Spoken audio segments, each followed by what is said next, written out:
পাহাড় থেকে পড়তে পড়তে তোমাকে ধরে বেঁচে রয়েছি কবিতা। আমি পাতালে ডুবে মরতে মরতে তোমাকে ধরে আবার ভেসে উঠেছি।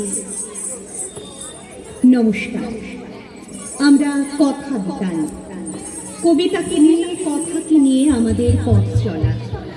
আর আজকে এই বইমেলার প্রাঙ্গণে, বইমেলার মঞ্চে আমরা কথা বিতান গ্রুপ হাজির হয়েছি আপনাদের সামনে কিছু কবিতা আবৃত্তি করার জন্য।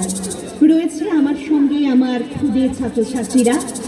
কিছু কবিতার কোলাজ আপনাদের জন্য আমরা সাজিয়ে এনেছি। প্রথমে শুরু করেছিলাম কবি নীরেন্দ্রনাথ চক্রবর্তীর কবিতা দিয়ে।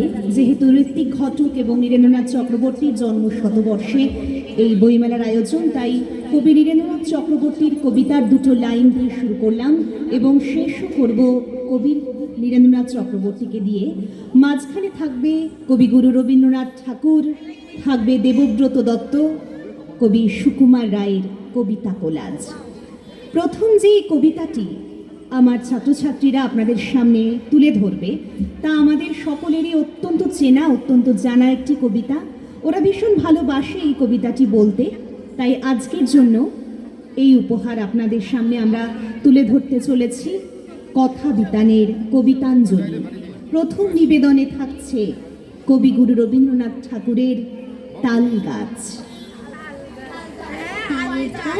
এক পায়ে দাঁড়িয়ে সব গাছ ছাড়িয়ে উকি মারে আকাশে, বরিশাল কালো মেঘ উড়ে যায়, একেবারে উড়ে যায়। কোথা পাবে আকাশে, তাই বসে ঠিক তার মাথাতে, গোল গোল পাতাতে ইচ্ছাটি মেলে তার, মনে মনে ভাবে বুঝি জানাই উড়ে যেতে মানাবে।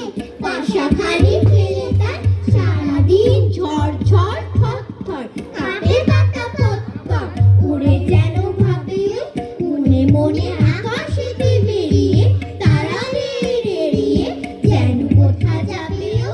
তারপরে হাওয়া যেই নেমে যায়, পাতা কাঁপা থেমে যায়, ফিরে তার মনটি যেভাবে মাঝে হয় মাটি তার, ভালো লাগে আর পৃথিবীর কোনটি। শুনে নিলাম তাল গাছ কবিতা। এরপরে যে কবিতাটি নির্বাচন করেছি সেই কবিতাটি অত্যন্ত মজার কবিতা, দুটো যমজ ভাইয়ের কবিতা। যমজ ভাইয়ের শেষে কি পরিণতি হলো, চলুন ওদের কণ্ঠে কবিতার মধ্য দিয়ে আমরা শুনে নিই।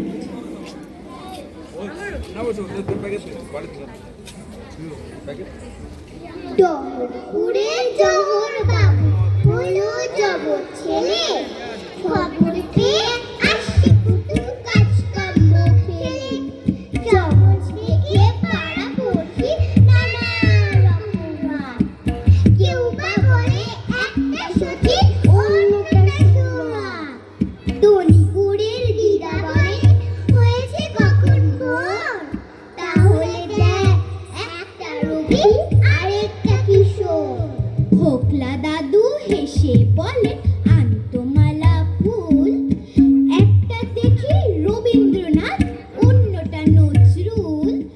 মোহনপুরের মামি বলে রক্ষা করো ঠাকুর, একটা করো সত্যজিৎ অন্যটা রাজ কাপুর।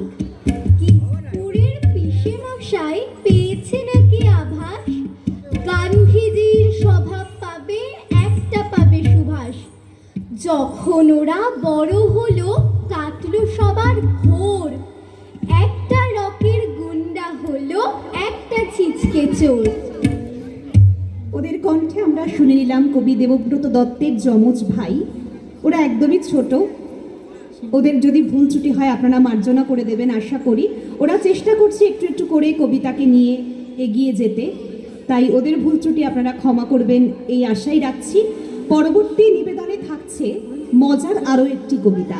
যেহেতু ওরা ছোট, মজার মজার কবিতা বলতেই ওরা বেশি ভালোবাসে, তাই জন্য আপনাদের জন্য ওরা মজার কবিতাই ভেবেছে বলবে।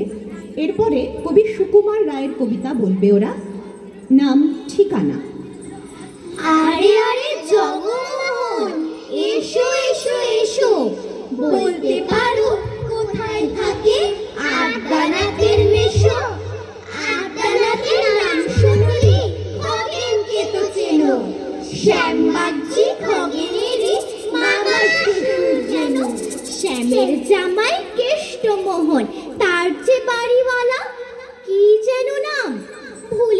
পিসি, তারই মামার শালা, তারই পিসির খুড়তুতো ভাই আদ্যানাথের মেশো লক্ষ্মী দাদা।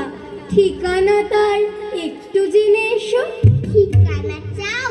বলছি শোনো, আমরা তলার মোড়ে দিন রাস্তা গেছে, তারই একটা ধরে চলবে শিখে নাক বরাবর, ডান দিকে চোখ রেখে চলতে চলতে দেখবি শেষে রাস্তা গিয়েছে বেঁকে।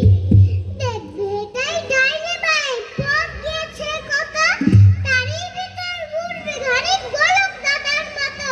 তারপরে হঠাৎ দেখে ডাইনে মোচড় মেরে ফিরে আবার বাই দিকে উল্টে গড়িয়েছে।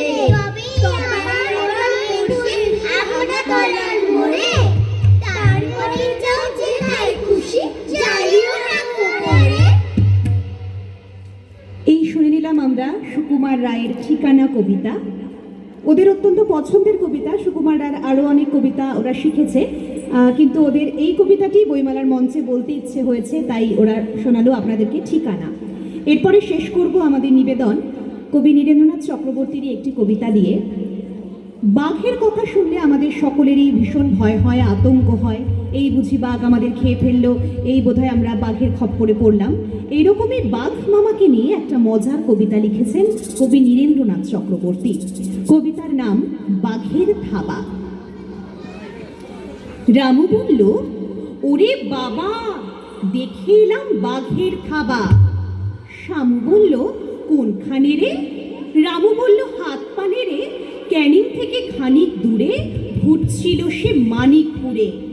যেমন হা তার তেমনি থাবা। ওরে বাবা, ওরে বাবা। মানিকপুর থেকে শামু ঘুরে এসে বলল, রামু, বাঘের গপ্প ফেদে পাড়া লোকগুলোকে হাসাস নে আর। বাঘ ভেবেছিস তুই যাকে, সে কালকে গেল ব্রহ্মদেশে। মাথায় দিয়ে সোলার টুপি,